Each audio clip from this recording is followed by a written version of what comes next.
안녕하세요, 여러분. 여러분은 친구가 많으신가요? 아니면 어떤 친구들을 갖고 계신가요? 친구가 없다면 왜 없는 것 같으세요? 아니면 친구의 필요성을 느끼세요? 필요하지 않다고 느끼신다면 이유는 어떻게 되실까요? 친구에 대한 이야기를 한번 해보고 싶어서 이렇게 여러분하고 갖고 대화를 시작하려고 합니다. 전 친구가 한 명도 없거든요. 라는 책을 썼습니다. 제목이 되게 특이하죠? 네. 사람들이 제가 쓴 책 중에서 이 책을 제일 많이 사주셨어요. 네. 저는 뭐 비인기 무명 작가이기 때문에 제 책이 많이 팔리진 않았는데요. 이 책은 27명이나 사주셨더라고요. 그래서 '왜 그럴까?' 이런 생각을 했는데 이제 공감이 되는 부분이 많기 때문이 아닐까 이런 생각이 들었어요.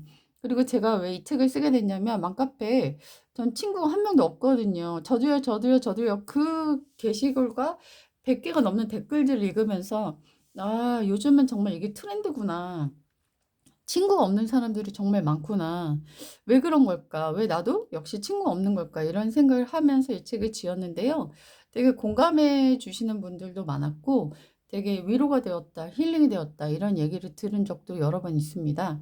음. 제가 살면서 친구 때문에 되게 많은 어려움을 겪었고 인생이 10년 후퇴하는 경험도 했습니다. 그걸 겪으면서 제가 느낀 점이 '아 친구는 별로 필요하지 않구나.' 친구는 나를 되게 좋은 길로 인도해 줄 수도 있지만 나를 굉장히 나쁜 곳으로 이끌어갈 수도 있구나. 그래서 '친구는 되게 중요하면서도 위험할 수도 있겠구나.' 이런 생각이 들었던 것 같습니다. 어떤 분의 그 글이었는지 잘 기억이 안 나지만 누군가가 인생이 들어온다는 거, 어떤 사람이 들어온다는 건 그의 과거, 현재, 미래가 들어오는 것과 같이 엄청난 것이다. 이 얘기를 쓴 분이 계셨던 것 같거든요. 그러니까 단순히 누군가와 만나서 대화 나누는 것이 그 사람과의 잠깐의 시간을 보내는 게 아니라 우리는 그 사람의 빛도 받아들이고 그 사람의 어둠도 받아들이는 것이기 때문에 누구와 우리가 교통하느냐는 소통하느냐는 함께 시간을 보내느냐는 정말 중요하지 않나 이런 생각이 들었습니다. 여러분 김창옥 님 많이 좋아하시잖아요. 근데 김창옥 님이 했던 이야기 중에 그런 얘기가 있었어요. "행복은 누군가와 어떤 장소에서 시간을 보내는 것이다. 그것도 지속적으로 자주 습관적으로 그 모임에서 만나서 웃고 떠드는 것이 행복이다." 그러니까 어느 정도 만나는 사람들, 그리고 주기적으로 만나는 사람들, 그리고 주기적으로 모이는 아지트, 그런 것이 있는 사람이 행복한 사람이다. 이런 얘기를 하셨어요. 근데 제가 이제 관찰하는 걸 좋아하거든요. 이 길거리를 걸어가면서 사람들을 몰래 이렇게 좀 봤어요. 제가 모자를 쓰고 있기 때문에 사람들은 제 얼굴을 잘 안 보이는데 저는 좀 볼 수 있거든요. 대부분의 사람들이 어떠냐면 눈을 땅을 보면서 이렇게 걷는 사람 많았고요. 어깨가 이렇게 처져 있고 되게 우울해 보이는 표정을 짓고 있는 사람들이 많았는데요. 남녀노소에 상관이 없었어요. 그러면서 뭔가 굉장히 많은 생각을 하고 있는 것처럼 보이는 사람들이 많았고 되게 '고민이 많은 것 같다. 우울해 보이는 것 같다.' 이렇게 느끼는 사람들이 되게 많았던 것 같아요.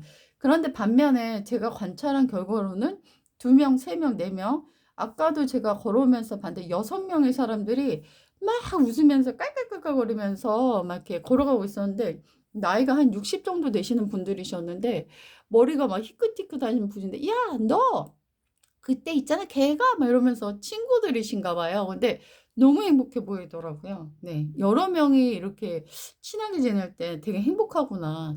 이런 것들을 느끼는 바가 있었습니다. 네. 그렇다면 우리는 행복하기 위해서는 혼자서는 안 될 거고 누군가가 있어야 된다는 얘긴데 그 누군가와 교통하고 소통하고 동행하는 것이 그렇게 쉬운 건 아니라서 말이죠. 그럼 어떻게 해야 될까? 우리는 정말 친구가 필요한 걸까? 친구가 있다면 어떻게 시간을 보내야 할까? 이 여러 가지 친구에 대한 생각이 많아지는 그런 부분인 것 같습니다. 근데 저는 이제 우리가 행복하기 위해 태어난 건 아니라고 생각하거든요. 음. 우리는 사실 어떠한 삶 속에서 어떤 해야 할 것들을 이루기 위해 태어난 사람들이라고 저는 생각하고 있어요. 행복하기 위해서 태어났다면 솔직히 북한 사람들은 태어날 필요가 없는 거잖아요. 예. 근데 그게 아니잖아요. 행복하지 못한 삶을 살지라도 그들은 분명히 생존해야 할 이유가 있는 사람들이잖아요. 그리고 정말 태어나서 지금까지 한 번도 고생 안 했다. 너무너무 무탈했다. 되게 인생이 그냥 굉장히 편안하게 흘러갔다. 이런 분들도 계시거든요. 너무 행복하다. 근데 그런 사람만 이 삶의 이유가 있다면, 생존의 이유와 탄생의 이유가 있다면, 그렇지 못한 분들은 사실 그럼 생존과 탄생의 의미가 없는 거잖아요. 이유도 없는 거예요. 그거는 말이 안 되는 거기 때문에 사실은 우리가 행복하기 위해서 살아가는 존재들은 아니라는 거죠. 근데 우리가 이제 자기가 해야 될 것들, 의미를 추구하는 삶에서 발견되는 행복들이 있으면 너무너무 좋은 것이죠. 그리고 100% 슬픔, 우울, 100% 행복과 기쁨, 그런 삶은 없는 것 같아요. 어떤 식으로든 막 터널과 같은 암흑을 우리가 건너고 있더라도 분명히 그 과정 속에서도 아름다운 꽃을 봤을 때 기쁨이 있고, 빛나는 태양을 맞이했을 때 따뜻함이 있고, 어떤 인생이든 그런 것들은 다 있을 거라고 생각이 되거든요. 네. 그래서 저는 친구에 대한 생각이 이제 와서는 좀 그래요. 그렇게 중요하지 않다. 이영하 님도 자기에게 친구는 중요하지 않았다. 내가 젊었을 때 이것을 깨달았다면 그들에게 맞추느라 듣기 쉽 듣고 싶지 않은 그런 얘기들을 듣고 하고 싶지 않은 주제 얘기를 하느라 시간을 낭비했거나 허비하진 않았을 거다. 이런 말을 하는 것을 굉장히 공감 있게 들은 적이 있거든요. 그리고 이어령 교수님도 나는 실패한 인간이다. 인생에서 동행한 사람들이 없었기 때문이다. 이런 얘기를 하신 걸 제가 들은 적이 있는데, 어떤 분은 이제 친구에 대해서 굉장히 좀 부정적으로 말씀하신 거고, 한 분은 친구가 긍정적이지만 자기는 갖지 못했기 때문에 실패한 인생이다라고 스스로 평가하는 그런 이야기였는데요. 친구를 못 가졌다고 해서 이어령 교수님을 실패한 인생이라고 볼 사람은 없을 것 같아요. 그냥 본인이 그렇게 해석한 거지만 남들은 그렇게 생각하지 않으실 것 같아요. 정말 훌륭한 분이시고 훌륭한 삶을 사신 분이시기 때문에 전혀 그렇게 생각이 되진 않거든요. 그럼에도 불구하고 저는 뭐 친구가 인생에서 그렇게 중요하지 않다라고 생각하면서도 불구하고, 사람 인자라는 것은 아시죠? 사람 인자. 이렇게 두 개가 기대고 있는 것이잖아요. 예. 그러니까 사람과 사람의 등이 기대어 있는 게 인간이잖아요. 그래서 하나만으로는 사람 인자가 완성이 되지 않잖아요. 그렇기 때문에 친구가 중요하지 않다라고 생각하지만 그래도 사람과의 관계 속에서 떠날 수는 없다. 어떤 식으로든 네트워크를 이어가야 한다. 거미줄과 같은 인간관계를 스스로 단절해서는 안 된다. 이런 생각은 또 갖고 있어요.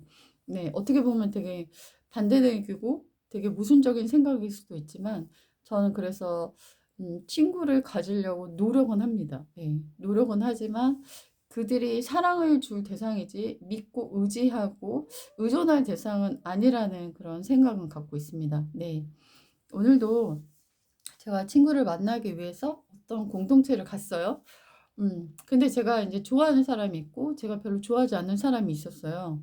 근데 항상 그렇더라고요. 근데 제가 항상 공동체에서 실패했던 게 뭐냐면 제가 싫어하는 한 사람 때문에 항상 그 공동체를 나왔어요. 너무너무 안타깝죠. 그 9명이 좋았는데 한 명이 도저히 힘들어 가지고 꼭 그만뒀었거든요. 근데 지금도 또 그런 양상이 펼쳐졌어요. 그래서 '아 이게 고민이다. 어떡하나.' 이랬는데 제가 기도를 했죠. 하나님, 제가 똑같이 대하게 해 주시고 더 좋아하는 사람도 없고 더 싫어하는 사람도 없고 평등한 마음으로 대할 수 있게 해 주세요. 이렇게 기도를 했거든요.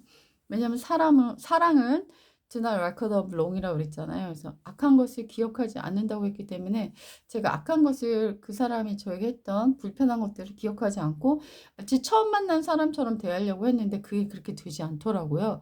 왜냐하면 제가 좋아하는 사람은 여전히 다정한 태도로 저한테 대하고, 제가 싫어하는 사람은 여전히 힘든 언어로 저를 대하기 때문에 그 평등하게 대한다는 게 오늘 또 무너졌습니다. 그래서 또 싫어하는 사람과 사소하게 이렇게 좀 부딪혔고, 좋아하는 사람은 제가 작은 선물을 주고 왔어요. 어떻게 보면 제가 호감을 느끼는 게 너무 티가 나는 거죠. 그리고 내가 불편해하는 게 너무 티가 나는 거죠. 이제 나라는 인간은 이렇게 부족하구나. 똑같이 대하는 게 이렇게 어렵구나. 이런 걸 또 한 번 느끼면서도 또 영원한 숙제인 사람 인자, 이렇게 붙어 있는, 등을 맞대고 있는 이것을 벗어나서는 안 된다. 그런 생각이 들어서 네, 노력하고 있습니다. 때로 친구가 나를 해롭게 했고 나를 10년 퇴보시켰고 내게 쓰라린 고통의 순간들을 주었을지라도 지금 내가 만나는 친구는 옛날에 나에게 고통을 줬던 그 사람이 아니거든요. 새로운 비기닝입니다. 이 사람은 또 다른 사람입니다. 그렇기 때문에 비슷한 유형의 사람을 봐서 오버랩이 될 수는 있지만 그때 이랬는데 또 그러지 않을까라는 두려움 때문에 불안 때문에 새로운 사람과의 만남을 피할 필요는 없는 것 같습니다. 또 이번 공동체에서 제가 어떤 실패를 하고 또 그걸 연약함을 극복을 못할지 그건 모르겠습니다. 하지만 일단 부딪혀 보려고요. 인생은 그런 거잖아요. 네, 여러분 저희 친구에 대한 이야기 들어주셔서 감사하고요. 책을 통해서도 정말 책의 그 안에 즐거운 이야기들이 많이 생각할 거리들이 많이 들어있으니 제 책도 사랑해 주시기 바랄게요. 안녕히 계세요.